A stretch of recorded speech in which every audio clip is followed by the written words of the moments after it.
struggling to put food on the table and spiralling into debt. The findings from the charity Contact a Family are backed up by Tammy Rothwell, who lives in Salford with her disabled son Wyatt.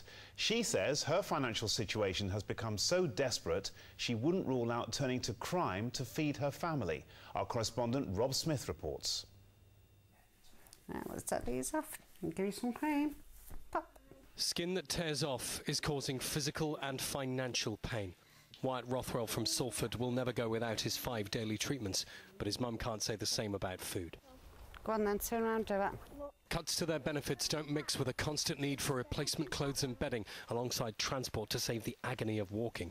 The family have slid into debt and out of buying meals. Or will you go without sometimes? I have done. Everything costs money, and without enough of it, what can you do? Nothing. Nothing, that's right. People are going to turn to crime to put food on the table or pay the bills. Would you do that? If it meant putting a meal in his stomach and there was no other way, then yeah, I would. In all seriousness? In all seriousness.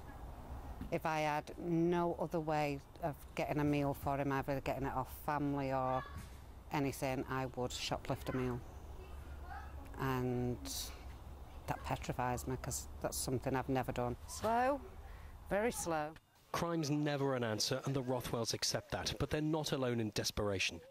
The charity Contact a Family found 1 in 10 families with disabled children can't afford food, 1 in 4 of them can't afford heating, and 1 in 3 have loans to cover the basics.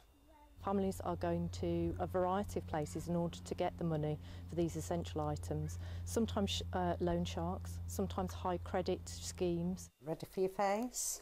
Wyatt's future shouldn't be tied to sky-high credit, say campaigners. They want the government to find austerity elsewhere.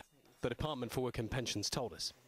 This government is committed to supporting disabled people and continues to spend over £40 billion a year on disabled people and their services.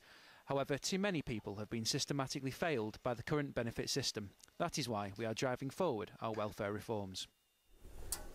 Tammy Rothwell told me she'd gladly abandon benefits if she could find an employer allowing time off for Wyatt's regular medical needs. But that's blown every possible job. Rob Smith, Granada Reports, Salford.